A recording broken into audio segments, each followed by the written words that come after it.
Hello everyone, welcome to my channel.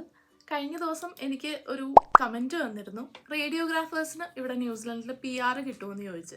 അപ്പോൾ ആ ഒരു ചോദ്യത്തിനുള്ള ഉത്തരം കമൻറ്റിൽ റിപ്ലൈ ആയിട്ട് കൊടുക്കുന്നതിലും ബെറ്റർ ഒരു വീഡിയോ ആയിട്ട് ചെയ്യുന്നതാണെന്ന് എനിക്ക് തോന്നി. അതുകൊണ്ടാണ് ഈ വീഡിയോ ചെയ്യുന്നത്.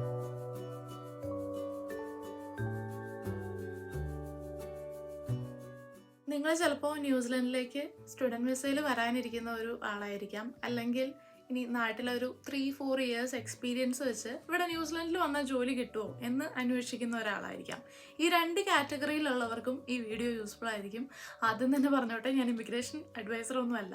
പക്ഷെ എന്നാലും ന്യൂസിലൻഡിൻ്റെ ഇമിഗ്രേഷൻ്റെ വെബ്സൈറ്റിൽ നോക്കിയിട്ട് എനിക്ക് മനസ്സിലാവുന്ന കാര്യങ്ങൾ ഞാനൊന്ന് മലയാളത്തിൽ പറഞ്ഞു തരുന്നു എന്നേ ഉള്ളൂ. ഇത് നിങ്ങൾക്ക് തന്നെ വായിച്ച് നോക്കി മനസ്സിലാക്കാവുന്ന കാര്യങ്ങളാണ്. നിങ്ങൾ എൻ്റെ ചാനൽ ആദ്യമായിട്ടാണ് കാണുന്നതെന്നുണ്ടെങ്കിൽ ഹലോ, മൈ നെയിം ഈസ് സക്സ. ഞാൻ ന്യൂസിലൻഡിൽ സെറ്റിൽഡ് ആയിട്ടുള്ള ഒരു മലയാളിയാണ്. ന്യൂസിലൻഡിൻ്റെ ലൈഫ് സ്റ്റൈൽ, ട്രാവൽ, കരിയർ അല്ലെങ്കിൽ വിസയുടെ അപ്ഡേറ്റ്സ് അങ്ങനെയുള്ള വീഡിയോസാണ് ഞാൻ കൂടുതലായിട്ട് ചെയ്യുക. നിങ്ങൾ അങ്ങനത്തെ വീഡിയോസ് കാണാൻ ഇൻട്രസ്റ്റഡ് ആയിട്ടുള്ള ഒരാളാണെന്നുണ്ടെങ്കിൽ keep an eye on my channel. നിങ്ങൾ ചെയ്യുന്ന പ്രൊഫഷൻ അല്ലെങ്കിൽ നിങ്ങൾക്ക് ഇൻട്രസ്റ്റഡ് ആയിട്ടുള്ള ആ ഒരു റോള് ഇവിടെ ന്യൂസിലൻഡിൽ ഹൈ ഡിമാൻഡിലുള്ളതാണോ എന്നറിയാനായിട്ട് ഒരു കാര്യം ചെയ്യാൻ പറ്റും.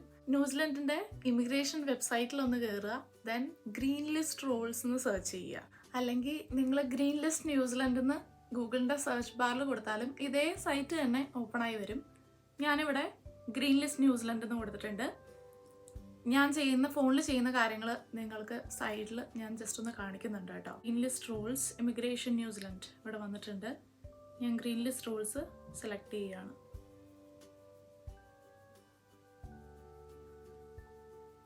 അത് ആ സൈറ്റ് നമുക്ക് ഓപ്പൺ ആയി വന്നിട്ടുണ്ട്. ഇവിടെ കൊടുത്തിട്ടുണ്ട്, if your role is listed and you have the qualifications, registration or experience required, you may be able to get residence immediately or after 2 years of working here. 2 കാറ്റഗറിയാണ് ഇതിൽ കൊടുത്തിട്ടുള്ളത്. First one is straight to residence visa, second one work to residence visa. ഇങ്ങനെ 2 കാറ്റഗറിയാണ് ഉള്ളത്, Tier 1, Tier 2. Tier 1 റോൾസിനാണ് direct റെസിഡൻസിക്ക് apply ചെയ്യാൻ പറ്റുക. Tier 2ന് 2 years work experience ഉണ്ടെങ്കിൽ റെസിഡൻസിക്ക് ഇടാൻ പറ്റും ഗ്രീൻ ലിസ്റ്റിൻ്റെ അണ്ടറിൽ. ഇനി നിങ്ങളുടെ റോള് ഈ ഗ്രീൻ ലിസ്റ്റിൽ ഉണ്ടോ എന്ന് അറിയാനായിട്ട് അവിടെ താഴെ സെർച്ച് ഉണ്ട്, അവിടെ അടിച്ചു കൊടുത്താൽ മതി. You can use 1 or more filters to narrow the list. ഞാനിപ്പോൾ ഇവിടെ റേഡിയോളജിസ്റ്റ് കൊടുക്കുകയാണ്. അതാ വന്നിട്ടുണ്ട്, diagnostic and interventional radiologist. Search കൊടുത്തു കഴിഞ്ഞാൽ താഴെ വരും.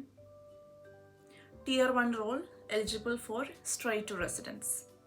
അതിൻ്റെ റിക്വയർമെൻറ്റ്സും ഡീറ്റെയിൽസും എല്ലാം താഴെ കൊടുത്തിട്ടുണ്ട്. 2 കണ്ടീഷൻസ് ആണ് മെൻഷൻ ചെയ്തിട്ടുള്ളത്. ഒന്ന്, അക്രഡിറ്റഡ് എംപ്ലോയറിൻ്റെ കീഴിൽ ഒന്നില്ലെങ്കിൽ വർക്കിംഗ് ആയിരിക്കണം, അല്ലെങ്കിൽ ഒരു ജോബ് ഓഫർ ഉണ്ടാവണം.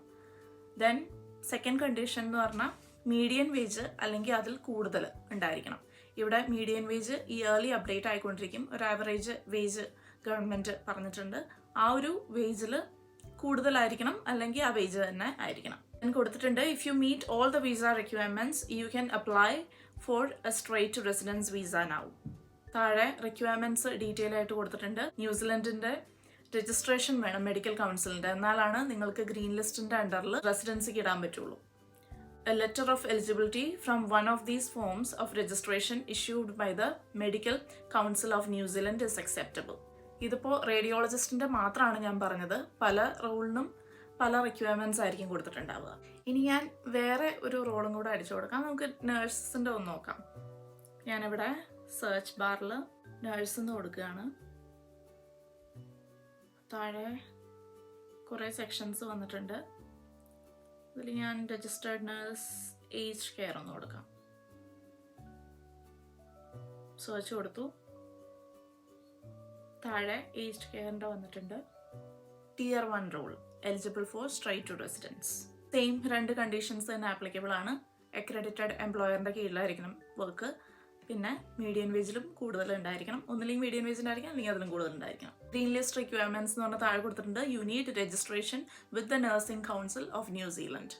അപ്പോൾ ആ ഒരു ന്യൂസിലൻഡ് നഴ്സിംഗ് കൗൺസിലിൻ്റെ രജിസ്ട്രേഷൻ ഉണ്ടെങ്കിലാണ് നിങ്ങൾക്ക് ഈ ഗ്രീൻ ലിസ്റ്റിൻ്റെ അണ്ടറിൽ അപ്ലൈ ചെയ്യാൻ പറ്റുള്ളൂ.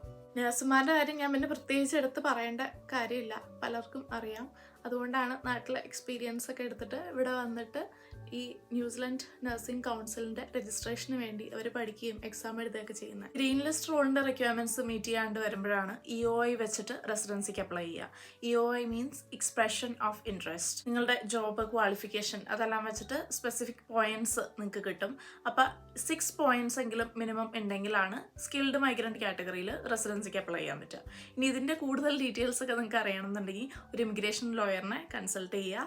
അവർ നിങ്ങൾക്ക് കറക്റ്റായിട്ട് പറഞ്ഞുതരും എന്തെല്ലാം ഡോക്യുമെന്റ്സ് ആണ് ഇതിന് വേണ്ടത്, എന്തെല്ലാം കാര്യങ്ങൾ ചെയ്യണം എന്നുള്ളതെല്ലാം അവർ ഗൈഡ് ചെയ്യും. ഇപ്പോൾ റീസെൻ്റ്ലി ഒത്തിരി ന്യൂസ് കണ്ടു, ന്യൂസിലൻഡിലേക്ക് ജോബ് വിസ എന്നുള്ള പേരിൽ മനുഷ്യക്കടത്ത് എന്നൊക്കെ പറഞ്ഞിട്ട്. എന്ത് ഡൗട്ട് ഉണ്ടെങ്കിലും ഇപ്പോൾ ഏത് ഏജൻസി നിങ്ങളോട് എന്ത് പറഞ്ഞാലും ന്യൂസിലൻഡിൻ്റെ ഇമിഗ്രേഷൻ സൈറ്റിൽ നോക്കിക്കഴിഞ്ഞാൽ കറക്റ്റ് ഡീറ്റെയിൽസ് നിങ്ങൾക്ക് അറിയാൻ പറ്റും. അതുകൊണ്ട് ഇങ്ങനത്തെ തട്ടിപ്പുകളിലൊന്നും ചെന്ന് ചാടാതിരിക്കുക. പിന്നെ ആദ്യം തന്നെ പൈസ കൊടുത്തിട്ട് നിങ്ങൾക്ക് ജോലി കിട്ടും അങ്ങനെയൊക്കെ പറയുന്നവരുണ്ട് എന്നുണ്ടെങ്കിൽ അത് ഫേക്കാണ്. ബിക്കോസ് ഇവിടെ അങ്ങനെ പൈസ കൊടുത്തു കഴിഞ്ഞാൽ നമുക്ക് ജോലി കിട്ടില്ല. ഇമിഗ്രേഷൻ്റെ റൂൾസ് എല്ലാം പാലിച്ചുകൊണ്ട് മാത്രമാണ് നമുക്കിവിടെ വർക്ക് ചെയ്യാൻ പറ്റുള്ളൂ. Thank you so much for watching my video. ഇനി അടുത്തൊരു വീഡിയോയിൽ കാണുന്നവരേക്കും എല്ലാവർക്കും ബൈ ബൈ, ടേക്ക് കെയർ.